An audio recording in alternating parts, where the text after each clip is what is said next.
Margaret, I know that you attended a presidential news conference earlier today where the president was taking credit for the strength of the U.S. economy once the jobs numbers came down. He calls it the strongest, most durable economy in the world. We have it. Let me play it.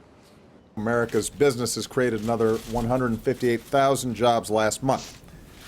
After reaching 10% in 2009, the unemployment rate has now fallen to 4.9%, even as more Americans joined the job market last month. So this is the first time that the unemployment rate has dipped below 5% in almost 8 years. Americans are working. All told, over the past 6 years, our businesses have added 14 million new jobs. 71 straight months of private sector job growth extends the longest streak on record. Over the past 2 years, 2014 and 2015, our businesses added more jobs than any time since the 1990s. Most importantly, this progress is finally starting to translate into bigger paychecks. Look, it's good news that unemployment has gone down, but I'm just looking at a headline today that city strategists are warning that the global economy is in a death spiral. How does the president juggle great jobs numbers with what's happening in the stock market, oil, and overseas economy?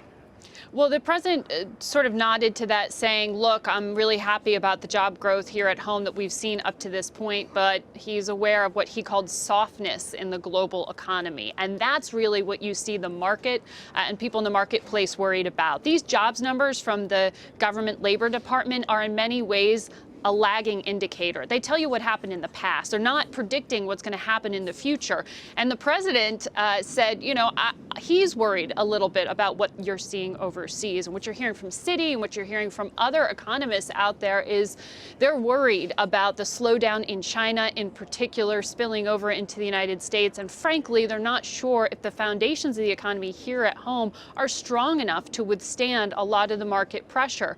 Lower oil prices, yes, that may end up putting more cash in the pocket of the American consumer, but it puts pressure on oil companies. It puts pressures on sometimes financial firms and some of their shareholders as well. And so it's not always a clear picture of the future.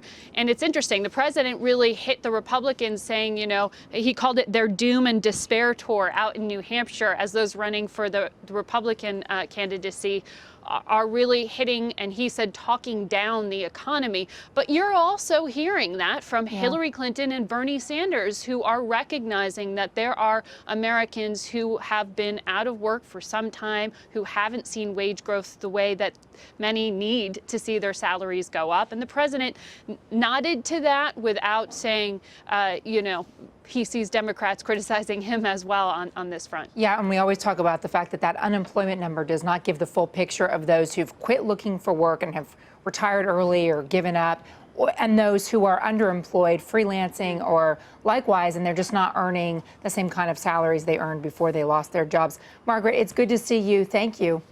Thank you.